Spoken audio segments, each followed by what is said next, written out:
Sri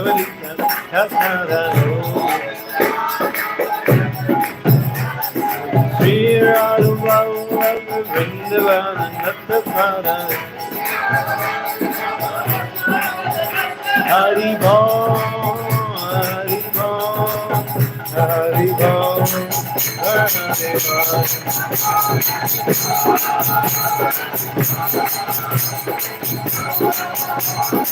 Yes, Hari Bom, Hari Bom, Hari Bom, Hari Bom,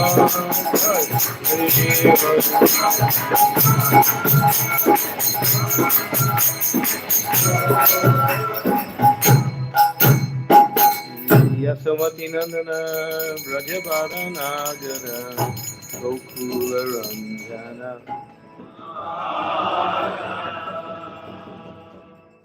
Krishna. Srila Bhakti Siddhanta Saraswati's favorite bhajan.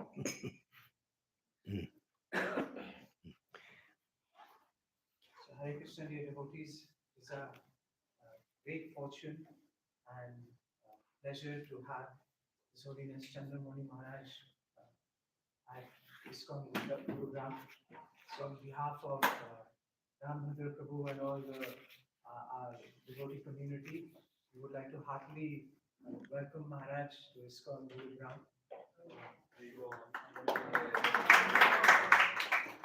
So as many of you may already know, Maharaj is a very senior disciple of Srila Prabhupada. What he means is I'm really old.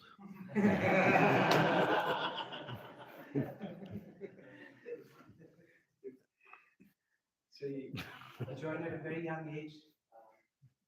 19. He got initiated in 1973. And then Maharaj has done a variety of services in ISKCON. He spent a lot of time in New Vrindavan in America. And he's also spearheaded preaching in prisons. So in fact, like for the last 30 years, Maharaj has done a lot of work in preaching in prisons. And he's also authored 2 wonderful books on that. It's called Holy Jail and Forbidden Voices. These are all experiences of inmates in the prison sharing their experiences of how they got transformed through this process of Krishna consciousness, and also the experience of different preachers who preached in these prisons. And Maharaj travels extensively all around the world. Of course, he travels in America, India, Western Europe, Croatia, Italy. So he's constantly traveling. So we're very fortunate that he has made some time for us here in Gurugram. And Maharaj recently also wrote a book on the importance of rural communities, farm communities. That's his latest book. It's also available for anybody who wants it. I have copies here. So after this session, so let us heartily welcome Maharaj by chanting the Hare Krishna mantra loudly once. Hare Krishna, Krishna Krishna, Hare Hare, Hare Ram, Ram Ram, Hare Hare. Prabhupada ki jai. So I was requested to speak on enthusiasm, and there's one very paramount verse from Nectar Instruction, which prefaces the whole process of bhakti with the principle of enthusiasm as that which is most favorable for bhakti. And it's one of the verses by Srila Rupa Goswami in Nectar of Instructions, and it's verse number 3. So I'll just read. Om Namo Bhagavate Vasudevaya. Om Namo Bhagavate Vasudevaya. Om Namo Bhagavate Vasudevaya. Om Namo Bhagavate Vasudevaya. Om Namo Bhagavate Vasudevaya. Om Namo Bhagavate Vasudevaya. This is verse 3 from Upadeshamrita. Utsahan Nishchaya Daryat. Utsanishchaya Dharya. Tat Karma Pavartanat. Tat Karma Bhavantana. Sangatvangat Sato Vritti. Sangatamato Vitti. Sadbir Bhakti Prasiddhati. Samir Bhakti Prasiddhati. Translation. There are 6 principles favorable to the execution of pure devotional service. 1, being enthusiastic. 2, endeavoring with confidence. 3, being patient. 4, acting according to regulative principles such as Shravanam, Kirtanam, Vishnu, Smarnam, which means hearing, chanting, and remembering Krishna. Abandoning the association of non-devotees and following in the footsteps of the previous acharyas. These 6 principles undoubtedly, he uses that word, undoubtedly assure the complete success of pure devotional service. So Rupa Goswami, after studying all of these shastras and the process of bhakti, and Rupa Goswami heard directly from Sri Chaitanya Mahaprabhu on the science of bhakti. And in the knowledge that he gained, he studied he took all that knowledge and formulated it into these 2 or 3 main books for the execution of devotional service, which is Nectar of Instructions, Nectar of Devotion. These 2. And here we're into Nectar of Instruction. This is verse number 3, which is what is favorable for pure devotional service. And I was requested to speak on enthusiasm, but without connecting it with the process, that is what it leads to and what it's connected with in terms of enthusiasm, and not something that's just idle. It has to be applied in a more practical, extensive way. So Rupa Goswami gives 6 items, and he prefaces it with enthusiasm. And then he says, endeavor executed with intelligence in Krishna consciousness is called utsahan, or enthusiasm. So that's the succinct and very direct definition. Endeavor executed with intelligence. Use that, don't forget that word. Intelligence. In Krishna consciousness is called utsaha, or enthusiasm. The devotees find the correct means by which everything can be utilized in the service of the Lord. Nirbande Krishna Sambande Yukta Vairagya Uchtate. The execution of devotional service is not a matter of idle meditation, but practical action in the foreground of spiritual life. So this is in this purport, he gives the very sincere, and he also says, one should not be idle, but should be very enthusiastic about executing the process. And then he describes what are the process. Shravanam, Kirtanam, Vishnu, Smarnam. To hear, to chant, and to remember, because without proper hearing and regular chanting and hearing, remembering doesn't manifest. And when you speak about Krishna consciousness, you speak about remembrance, because that's what the essence is to remember Krishna. Or remember the principles by which we can connect ourselves with Krishna through the process of devotional service. Am I going too fast? No? I saw you stop writing. Okay. I was thinking maybe I went too fast. Neglect of the regular principles will destroy devotional service. So again, just to reemphasize this principle of intelligence. So Prabhupada would emphasize this, that to practice devotional service, it requires intelligence. It's just not a mindless set of activities which we mechanically do. And it's like sometimes when we take care of our material body, we do it in a very routine way, or even when we do things in the sense of our day-to-day life. It becomes routine. We pretty much know how to do it, and we just do it. Sometimes we're not even aware exactly of all the details that we do, but we do it. But devotional service is much more of a mind focus at every moment in the process of understanding how to apply the knowledge in a practical way. The knowledge is given to us by scripture, the knowledge is given to us by Guru, the knowledge is given to us by Krishna also. But then again, that is called theoretical. It's called Gyan. Gyan is like reading the menu before you eat, and Vigyan is like eating. You can get a sense of what the food is about simply by reading it. Or maybe if someone comes and describes to you what, maybe the cook will explain to you how she cooked it and what's the ingredients in it, all about the whole process of preparing.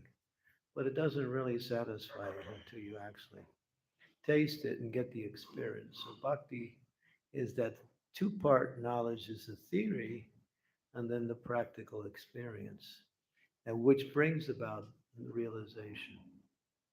And so that realization is the basis of the knowledge that is needed in order to connect with Krishna in devotional service. Like that.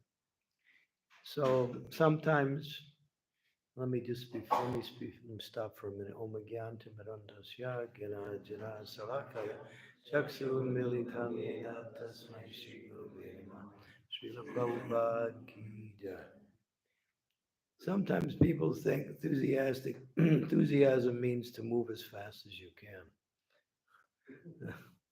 And that doesn't work. That could also cause a crisis. uh, so, what it means is actually to really understand theoretically what makes up the ingredients for practicing devotional service. And then practical understanding of just general thought process helps us become aware of how to apply that knowledge in each and every circumstances. Learning to see the circumstance, learning to hear from others, and also whatever experiences we can learn that have been given to us from the acharyas and by the spiritual teachers, we also reflect on that, and we can also understand how to apply the knowledge that we need in executing our devotional service. Just like the process of hearing, the tendency of the mind is to wander. Chanchala himana Krishna pramati balavadriha tasyaham nigaman maye mayoridam saduskaram. Arjuna spoke that verse to Krishna. And Krishna is speaking previously about the importance of controlling the mind. And Arjuna, now, after hearing from Krishna, he responds with this verse that the mind is chanchala. It's flickering, it has a tendency to move. It's unsteady, turbulent. And then he ends with a very direct statement. He says to control the mind, I think, is like controlling the wind. And the Krishna agrees with him. It's interesting. Krishna doesn't take any issue with what he says. Krishna agrees with him. And then Krishna responds in the next verse, Abhyasena tukuntaya vairagena chagriyate. That by constant practice and detachment from those things that are unfavorable for devotional service. Now, we'll divert a little bit. Srila Sanatana Goswami in formulating what is required for surrender in devotional service. He gives two main principles: pratikul and anukul. Pratikulena, anukulena, which means anukul means to understand what is favorable and use it, apply it. And pratikul means what is unfavorable, to avoid it. So devotees I see in the practice of Krishna consciousness, they generally know what's favorable, but they don't know what's unfavorable. Not completely. We have a tendency to add things that are, it's like when you get the sweet rice, you put a little garlic in it because you think garlic is nice, it's healthy. It'll make my sweet rice more healthier, but it's not going to do anything for the taste, nor for the food itself. So in the same way, we have a tendency to do things and bring things in that are really not necessary. And Prabhupada also gave us that caution. He says especially he criticized us Westerners, you have this tendency to change things. You have a tendency to change. And adding is another form of changing. So we have to be really aware of the regulative principles, how they apply, and learn from the acharyas, and then apply that knowledge, just as we mentioned the process of hearing. So the mind is going to wander. For instance, what makes perfect hearing? This is explained by Padma Purana. In Padma Purana, it explains that the process of perfect hearing requires three principles, and the results are the fourth principle. So four principles are mentioned, three are the foundation, the fourth one is the result. And one is faith in the speaker.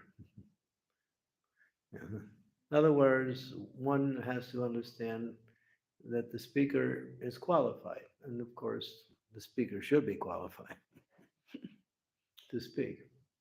So that faith in that qualified speaker is foundational for the process of hearing.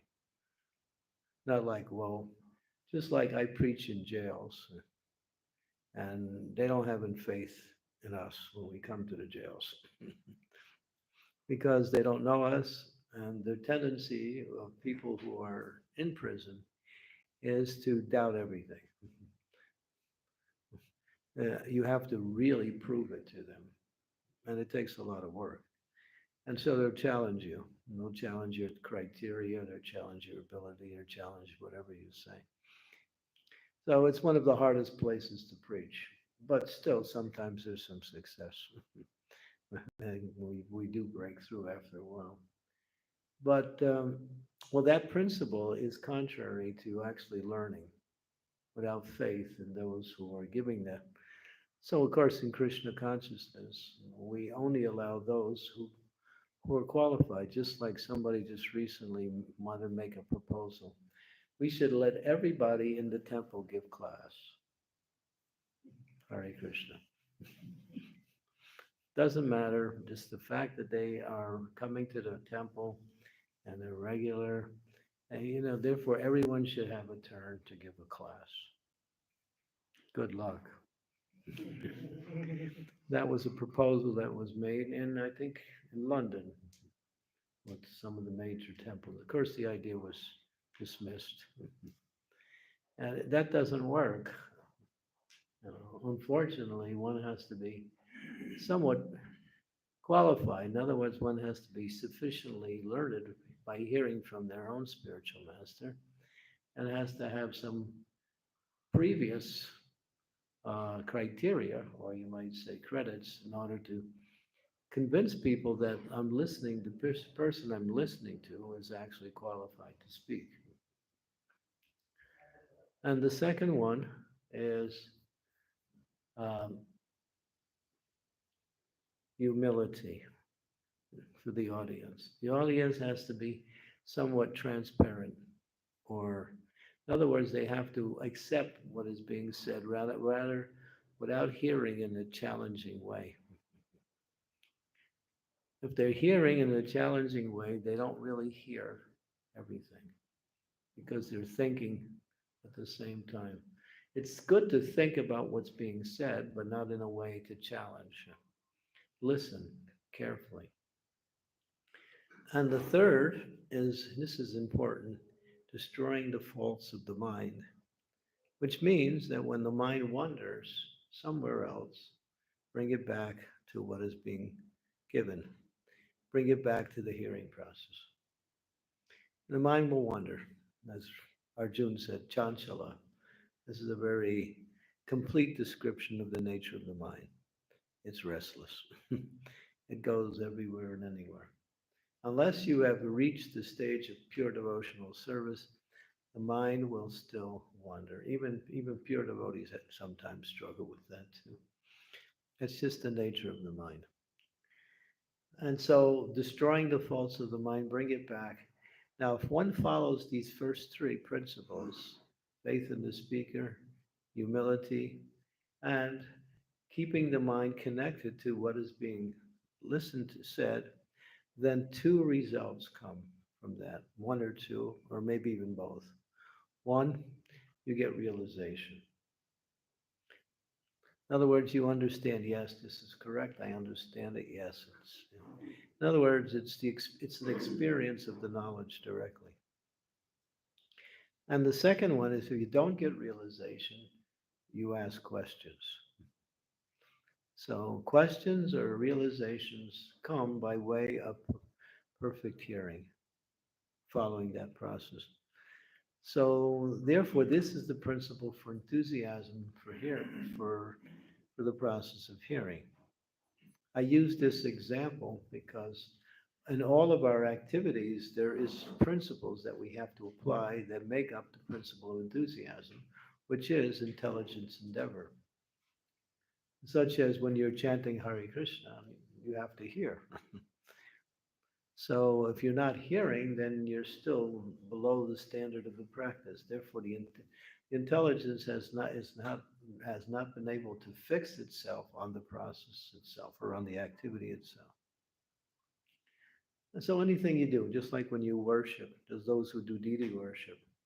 That's very precise. That has to be done in a very exact way, according to rules, regulations, and given principles by the local authorities. Everything has to be done perfectly. Can't speculate in deity worship. Can't use your what we say creative intelligence to come up with new ideas. You can do that off the board, but not on the altar when you're working with the deities. So I'm just using these examples to explain, to help us explain what is this principle of enthusiasm. It means to use the intelligence. Now, one time someone came to Srila Prabhupada and said, Prabhupada, I have no intelligence. Prabhupada said, then get some. Borrow it somewhere or go out and buy it.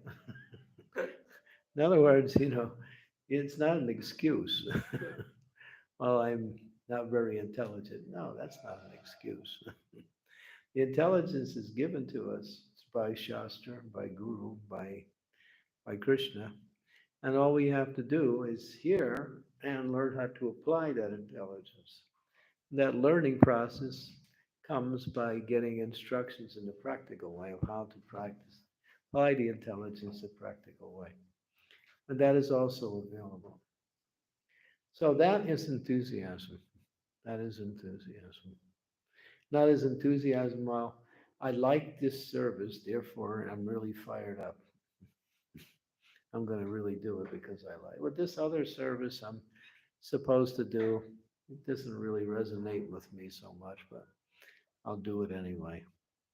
And then there's a drop in the whole principle of bhakti because once you I see that everything is connected to Krishna for the purpose of pleasing Krishna or for the purpose of pushing on Krishna conscious activities. So whether it's pleasing or not to our conditioned mind, still we accept it as devotional service. And still we do it. And it's interesting. When you apply that, you also become enthusiastic towards things that you may have not have a tendency to be enthusiastic for. As soon as you apply enthusiasm, it is actually a feature of bhakti. It is actually bhakti itself, that enthusiasm. It's so fundamental. That's why Rupa Goswami makes it preliminary as he describes the principles of successful execution. It's first. And then he goes on to say nischaya. Nischaya means utsaham nischaya. Nischaya means determination. Now here we come to the real principle, the essence, that Prabhupada in one purport in Srimad Bhagavatam from the eighth canto, this is Narada Muni speaking to Dhruva Maharaj. And he's trying to not derail, he's testing. He's testing Dhruva Maharaj's determination. He says, "You're a young boy, you're out in the forest. You know, that's nice. You're performing all these austerities. But go home. Go after you get a little older, then you can start doing all this stuff." And Dhruva don't want to hear it. He said, "If you don't have any practical suggestions that can help me, then I don't need you." In so many words, he didn't want to hear it. His determination to succeed, to actually to meet the Lord, was fixed. It was so fixed. And Prabhupada, in one purport, describing this whole series of verses, he poses the question. Some people say devotional service is easy, and some people say devotional service is difficult. Yeah.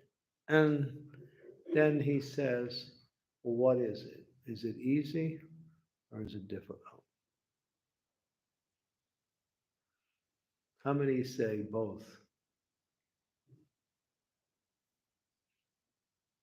Those of you who say both, you're correct. Because it's a matter of consciousness. For those who are determined, it's easy. Those who are not determined, it's difficult. That's the foundation. So with the enthusiasm comes this principle of developing determination, because there will be obstacles, there will be reverses, there will be challenges. There'll even be things that'll sometimes hit you so hard that it'll test your faith in the whole process sometimes. But that determination is the feature of the will, that we could apply that determination. But then again, how do you become determined? If you, just like you might say, well, I don't have that much determination. How do I acquire it? And that's also given in many statements by Srila Prabhupada and also purports in Bhagavatam especially, that determination comes by associating with people who also are determined, who have that feature, who are executing their Krishna consciousness in that way. By taking that association, we can also acquiesce or build our own determination. That's one way. The other way is more internal. And the internal way is that whatever is unfavorable in devotional service will water down our determination. In other words, if we're still connected to things that are unfavorable in the process of devotional service, we will lose or find it hard to stay determined in the process. So then again, and basically we say sense gratification or material sense gratification. So one has to gradually but regularly give up material sense gratification, because Prabhupada said it's like trying to put fuel on the fire at the same time you're watering it. See, what are my attachments in this material world? What are these? How these things are actually slowing down my enthusiasm and determination for bhakti. So the determination, yeah, is fortified by uh, good association and by giving up sense gratification, material sense gratification. And Prabhupada said, especially sex life. He makes that in. He says, those who are still attached to sex life, they cannot develop determination. Okay, so then the next one is Utsamnistaya Darya, patience. These activities must be executed with patience. One should not be impatient in Krishna consciousness. The whole, especially the Western society, is a society as you when you want something, you push a button, you just do a little effort, and you can get it right away, whatever it is. It's the fast forward of life. And anything is available immediately nowadays, practically. So that is somewhat contrary to the consciousness that we need to practice Krishna. Krishna consciousness is patience. I'm enthusiastic. I'm determined. I'm engaged. Where's my results? Patience. And as we say, patience is the symptom of surrender. Prabhupada uses a very simple analogy. He says, a woman, she gets married. Now she has a nice husband. And she thinks, where is the child? Well, it'll come in due course of time, but not immediately. So, using that example, everything is in place, but patience is necessary for us to stay fixed in our devotional service. And Prabhupada gives an example. This Krishna consciousness movement was started single handedly. And in the beginning, there was no response. But because we continue to execute our devotional activities with patience, people gradually began to understand the importance of this movement, and now they are eagerly participating. One should not be impatient in discharging devotional service, but should take instructions from the spiritual master and execute them with patience, depending on the mercy of Guru and Krishna. The successful execution of Krishna consciousness activities requires both patience and confidence. Confidence is also another synonym for determination. And Prabhupada uses that example here about the woman who gets married and wanting the child. Okay, and patience is also cultivated in the association of devotees, because the association of the devotees brings about happiness in devotional service. When we execute devotional service in the association of devotees, we develop a sense of happiness for the practice. And that happiness causes us to have patience. In other words, because we're happy, we're not impatient. When we're unhappy, then the impatient button is flashing, right? Where is it? Well, just work on taking advantage of the association of devotees, execute the process, develop that taste that comes with, and then the patience automatically is there simply by having that taste for Krishna consciousness. And then Bhaktivinoda Thakur, in doing a commentary on this verse, he says that is fortified by understanding scriptural knowledge. In other words, he said one should know the philosophy, at least know enough to know how to execute devotional service, and a little bit about Krishna. We can't know everything about Krishna, it's not possible. But we should have some understanding of Krishna and how he relates to his devotees, or bring about transcendental happiness. Okay, so these are the three. And then, of course, after Rupa Goswami mentions the three characteristics, which are our internal enthusiasm, determination, and patience, then he mentions three things that you should do: hear and chant the glories of the Lord, avoid the association of non devotees, and sadhuvritti means to follow in the footsteps of the previous acharya. In other words, don't try to concoct your own ideas on how to do things. Follow as Mahajano Yena Katasa Panta. In other words, follow the acharyas, their teachings. And then Bhaktivinoda Thakur breaks that down into two categories. For grihastas, there are rules and regulations, and for those not in the grihasta life, sannyasis, brahmacharis, like that, they have their own, many of the rules and regulations overlap, but not completely. There are some principles that are specifically geared towards the brahmacharis and sannyasis, and then there's those that are specifically geared for um, grihasas. For instance, for grihasas, giving in charity and worshiping the deity. These two are fundamental for grihasta life. Okay, and then of course, giving up the association of non devotees. That requires some real discussion. I don't know how much time. Should we go into that? Do we have time?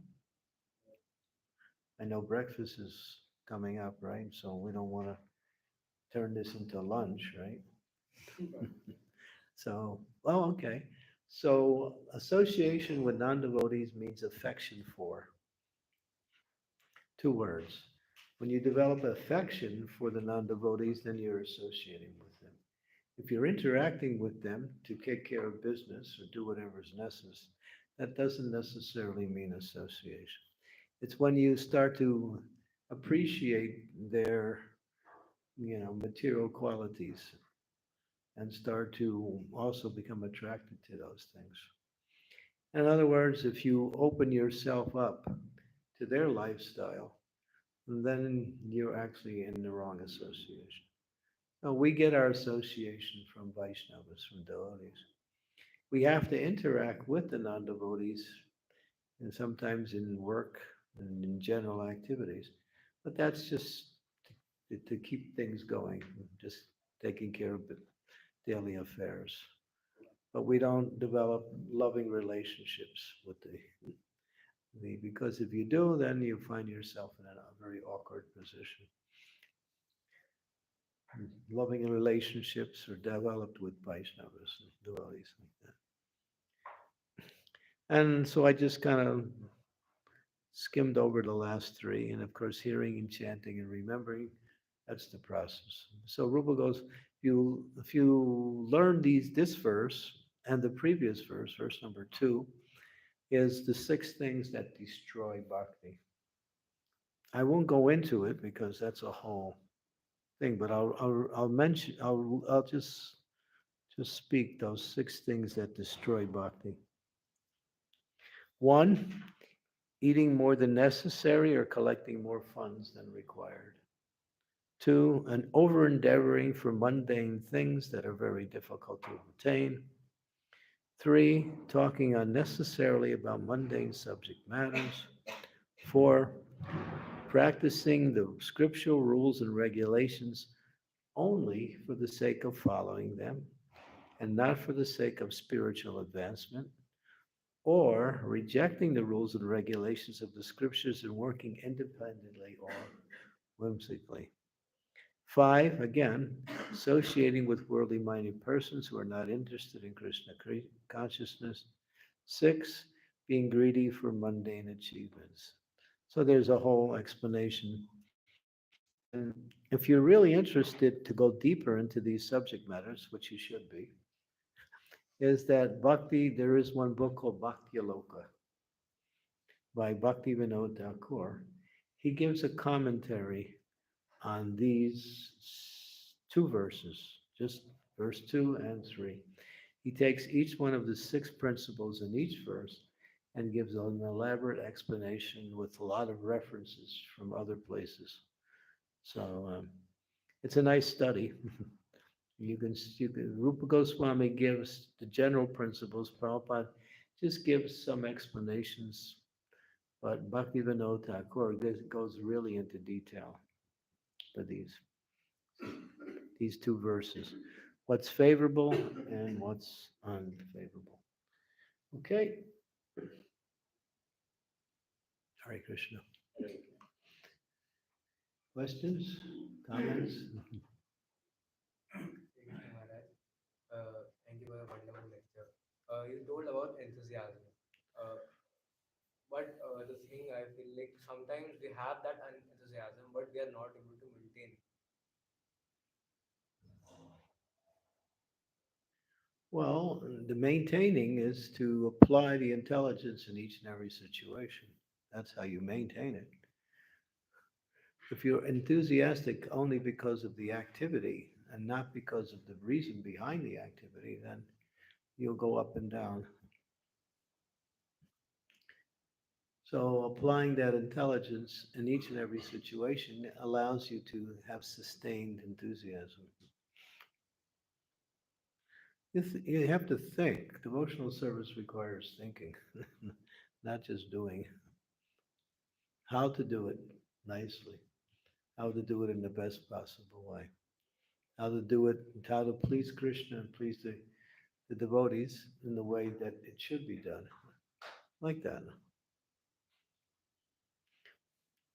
And there's those who are spontaneous on that level because they have developed that intelligence. They apply it, and those of us really have to sometimes think in an intelligent way how to best execute Krishna consciousness. So either way, intelligence is required. Thank you. And intelligence is two things. It's determination and what's the determination and discrimination.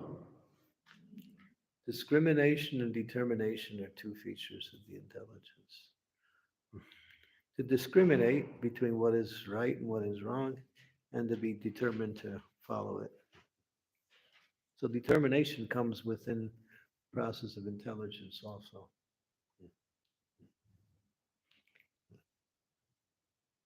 Krishna.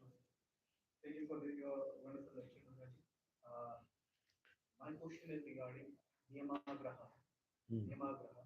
That's Some, the previous verse, yeah. yeah, Maharaj. So I've heard that some said that Niyamagraha is that when one stop following rules, or some said that one when follow too much of rules, they are so ardent to follow rules, and the devotees, I've heard some devotees that both are difficult situation or not a very good situation. In both the situation, your bhakti will not advance in bhakti. So I want to know that how to differentiate between when to follow, when not to follow. What. Well, that's what we have to hear from both. We have to hear from our spiritual master. We have to hear from our authorities to know what is our required service. Your question is based on what you should do. Yeah, we follow the authorities. We can read the books, and there's a lot of general instructions for all of us, but specifically, when you're working on a day-to-day basis, you should work under the care of authority. So you know what service to do, what service to avoid. Like that. Yeah, we follow the authority like that. We should not act whimsically. Once you learn how to follow authority, then you can also use your creative intelligence on how to do things. And that is important also. Prabhupada's also said one should be, what's the word he used? Uh, uh, Maybe you can remember. In applying the activities of devotional service, um, which indicates a type of creativity that one acquiesce in order to. One should be independently thoughtful. Yeah. So be careful of that word independent. But it's not like, well, there's those who become very mechanical. And they just, whatever they hear, they repeat verbatim. But they don't think. They just, yeah.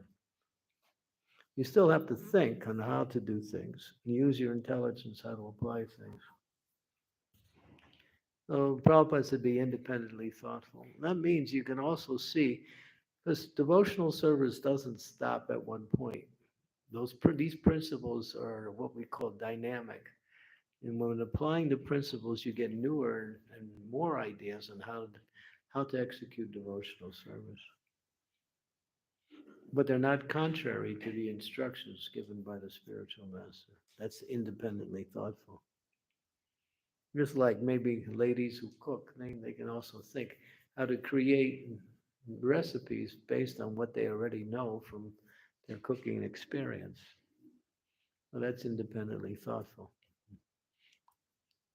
Or there's devotees who develop melodies in in execution of kirtan. They actually study the science of melody, and they can also create their own melodies, which are, in line. So that's just independently thoughtful. We're thinking of new ways of how to spread Krishna consciousness, or better ways to how. Not better, but just different ways, depending on. Just like preaching in jail is more like it's quite unique. But there's a way to do it too, and there's a way not to do it. So, yeah. In Bhagavad Gita 2.58, there is 2.58. 2.58. It is mentioned in the purport that there are many injunctions in the revealed scriptures. Some of them are do not do, and some of them are do nots, do's Right. and don'ts. Right. So unless one is able to follow the do's and don'ts, restricting oneself from sense damage, it is not possible to fully fix Krishna consciousness. So I hope to understand based on your experience and your life journey. So what are those top do's and don'ts that will make us keep us You want to know what the do nots are? do's and don'ts? Yeah, we just read them. 2 verses. 6 things that are favorable, 6 things that are unfavorable. Within that category of these 6 things, there are so many other principles that come from these 6 things. Yeah. That's why Rupa Goswami says 6 things that are favorable, 6 things that are unfavorable. Just for instance, talking nonsense, that's unfavorable. Talking uselessly. Well, I'll give you an example. Bhaktivinoda Thakur, when he takes this one of Prajalpa, he divides it into 7 categories, 7 types of Prajalpa. That's in Bhaktaloka. Like debates, lies, what is it? What are some of the other things he says? Gramyakata, which means village talk, just talking about what she's doing, what he's doing. He divides the whole idea of Prajalpa into 7 categories. And therefore you can see the different ways that you can talk nonsense. Yeah, so he breaks it down even further. So that's an example. We say don't talk nonsense, but then sometimes we don't even know what is nonsense. What is it?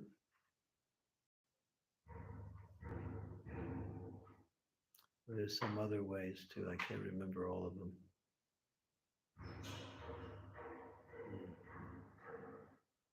Can't think of all of them. But yeah, you got it? 8 types. 8 types of prajalpa. Useless talks, talks not about Hari. Arguments, godless quarrels like Nyak and Vaiseshika, not based on Vedas. Gossip, talking about other people to establish one's reputation. Debates, desire for conquest. 5, fault finding in others, imposing one's bad habits on others. 6, speaking falsehoods because of one's self interest, one speaks lies. 7, blaspheming devotees, that's the worst type of, and worldly talks devoid of God consciousness. But Bhaktivinoda Thakur, and when he says worldly talks, he says grihastas have to have a little bit of that because they have to maintain the family. You know, we got to go shopping and buy this, we have to pay this bill, you know. So, although it's worldly talks, it's not considered prajalpa because it's required for for maintaining the grihasta ashram. But then one has to be careful not to go too far in that direction. Yeah. These are the six, thank you for that. These eight kinds of prajalpa. That's an example. Maharaj, you were telling about that there are two kinds of determination. One is the external, which comes from associating with devotees. The other is the external, internal determination, and which comes from attachments of things which are not favorable to devotion. Sense gratification. Sense gratification.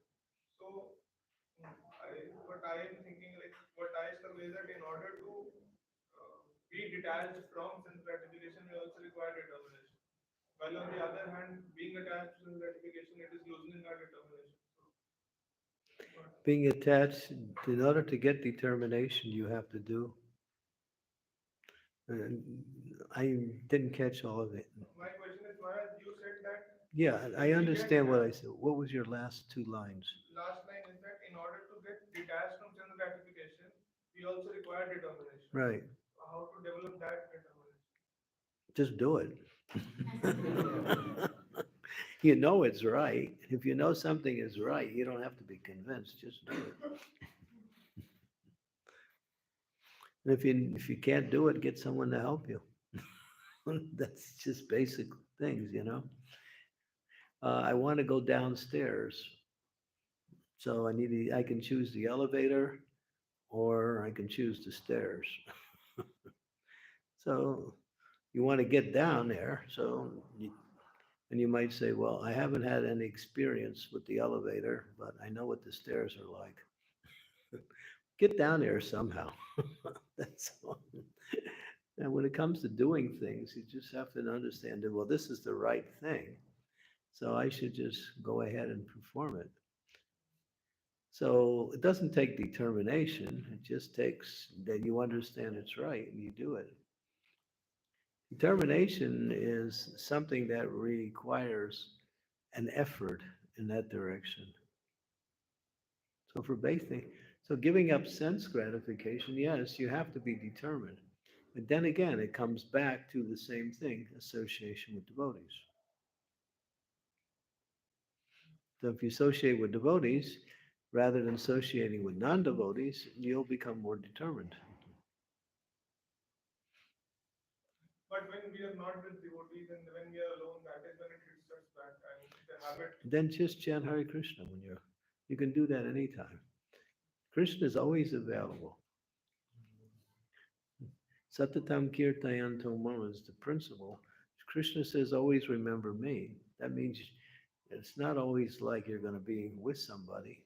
You have to practice remembering Krishna. That's all. Or remembering religious principles, at least. The mind should be focused on something devotional like that. It's, yeah, so that's there. Hare Krishna. Maharaj, Dhanavad Pranam. Thank you, Lord, for the great enlightenment. Maharaj, you have told that if one is happy, essence is there. If he's happy, then Essence is there. Essence. yeah, we usually don't worry about getting things when we're happy because we're happy. That's what we really want is to be happy. That's the real goal. Yeah. So that's why we say chat and be happy. And it's that easy if you're actually chatting. You can become happy by chatting. Yes. Maharaj, you said that you are happy and you have patience. Sometimes in happiness we forget our goal also. We are It's happy. happiness is what? Sometimes in happiness that we are happy, we forgot our goal also. That yeah, this is our goal, and we are so enjoying the surrounding, so enjoying sometimes. Then that's not happiness. That's something else. That's an illusion. Yeah. So You can call it happiness, but it's not.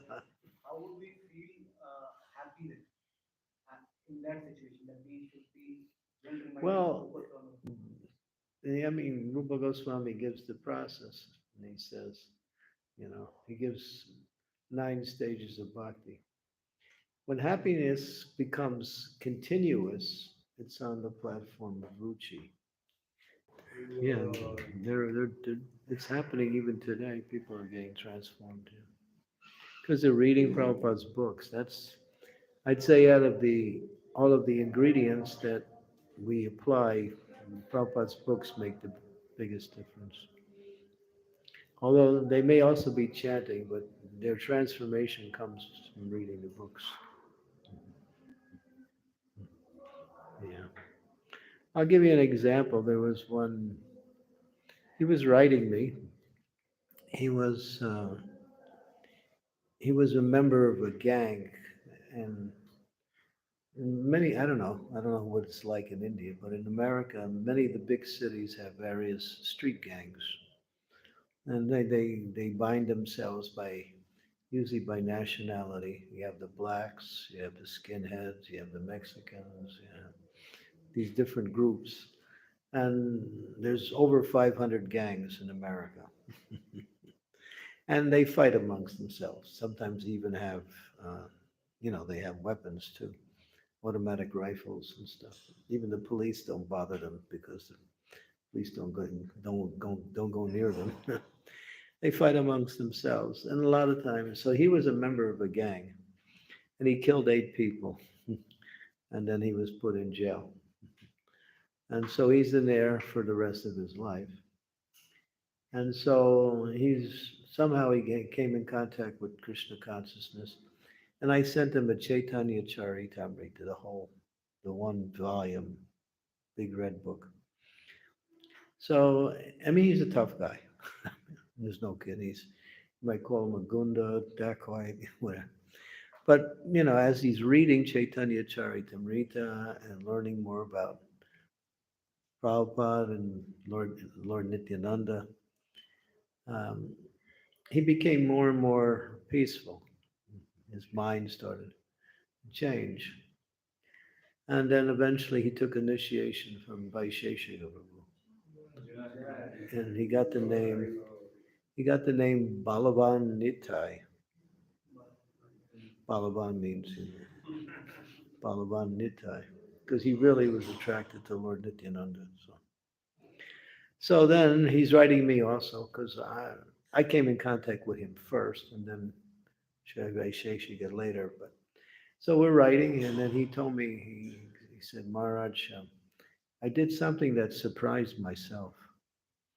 He said, because they go out and what they call it, they have their recreation time. They go out, it's called the yard, where they all run around, do calisthenics, and do various types of, gymnastic things.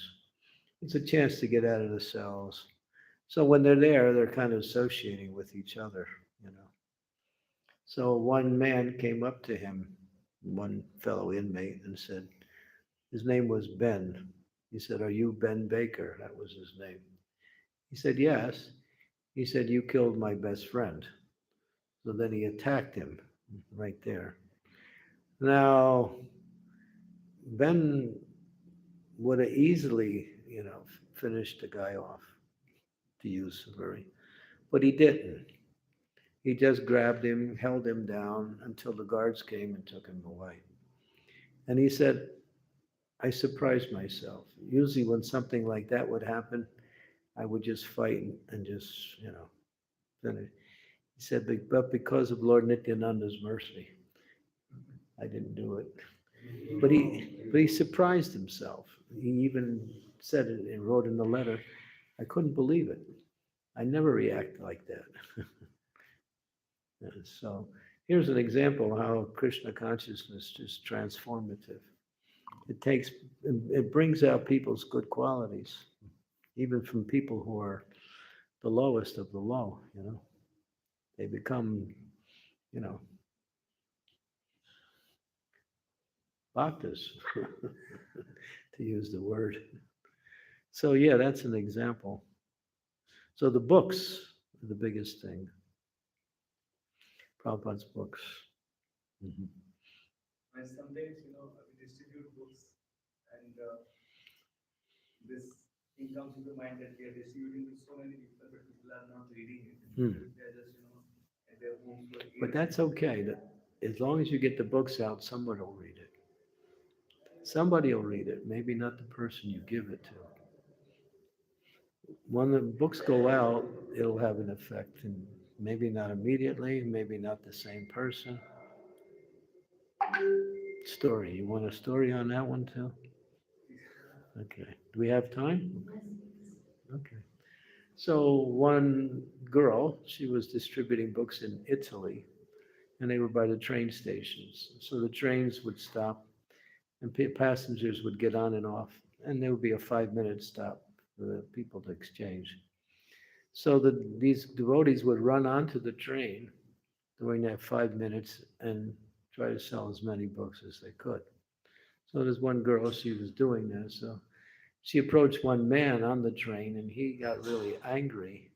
And he didn't like it. He just grabbed the book from her hand, and he pushed her. And when he pushed her, she fell, and she fell outside of the train. So he really, pushed her hard. And he just kept the book. And many years later, that same man came down with terminal cancer. Same person. He kept the book, he put it in his library. So when he got terminal cancer, he was thinking, I need to read something about God. So he was looking for the Bible. He was a Christian, but he couldn't find one. But he found that book that girl gave him. He just kept it, and he started reading. It was Bhagavad Gita. And he read it and practically read the whole thing. And after reading it, he, a little later on, he came to the temple because they had some information of the temple in the book. And so he knocked on the door. And guess who answers the door? The same girl he pushed out the door. Same girl. And when he sees her, he just falls flat and does full dandavats. He's crying, really. He's just overwhelmed with emotion. And of course, he was very apologetic, but now he wanted to become a devotee. So there's an example how that book worked many years later. It didn't happen immediately. And that's just one of many stories like that. Prabhupada said these books are time bombs. You know what a time bomb is? It's that it's a bomb, but it doesn't go off immediately. It goes off after a certain period of time. Yeah, so there's always success in book distribution, even if people apparently don't read it. Somebody will read it. There's even one devotee, he became a devotee because he found the Bhagavad Gita in a garbage can. He was sitting in a laundromat in America. He was eating a watermelon, watermelon. And he was spitting the pits into the garbage can. But while he was doing that, he dropped the watermelon and it fell into the garbage can. So he wanted to pick it up, and when he picked it up, he came up with a Bhagavad Gita. Somebody had thrown the Bhagavad Gita in the garbage can. And so he took it and started reading it, got really interested, gave up his occupation. He was a welder and came to New Vrindavan and joined. Just by eating watermelon.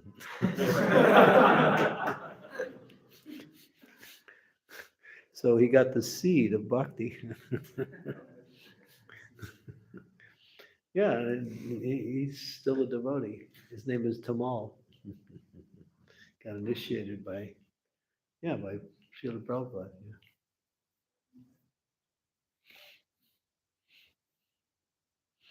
Yeah. Yeah, so you never know. It's always beneficial. Yeah. Maharaj, as like said, it's the quality of mind to wander everywhere, right? So whenever we experience fall down in our bhakti, uh, our mind does not focus like how to improve what happened wrong, but instead it always focuses on the what wrong happened. Well, in other words, we're feeling bad about because we fell down, but we're not thinking about why we fell down. So he's saying we don't think of how we can improve further. We just We just lament our fall down. yes. Well, but I can only think of what Prabhupada said. He said to fall down is third class, to get back up is first class. So you have to get up. Don't stay down. How can we convince our mind to like not focus on fall down? Well, the thing is, yeah. Yeah, that's good because I have that personal experience. But after a while, you just realize there's only one thing I can do is get back up. There's no alternative. Either you stay down or you get up. Somehow or other. Think about how to get back up by learning how, understanding what caused you to fall down. What's that mistake? You can evaluate, oh, I acted wrong, I said wrong, I did the wrong thing, or whatever, and this caused my fall down. Therefore, evaluate and then try to avoid that. But sometimes we are not able to know like what made us fall down from our bhakti. Yeah, sometimes it's offenses that we don't really know. We've done some offenses to someone and then we get a reaction for that. So in that, then we pray. Then you just pray. Pray to Krishna, pray to your spiritual master. Uh, I'm in a fallen condition, please pick me up. And then you'll get mercy. In other words, you'll start getting the understanding how to get back up again. Hmm. Where can we get the books? I have them in my room. You wanna go, that box that I gave you the book last night? Room's locked. I have to go get it. So, if you give me a minute, mm, don't run away. Or else you can all come to my room and then I can give them there. It'll be easy, I guess, that way. Okay. So thank you very much for your kind attention.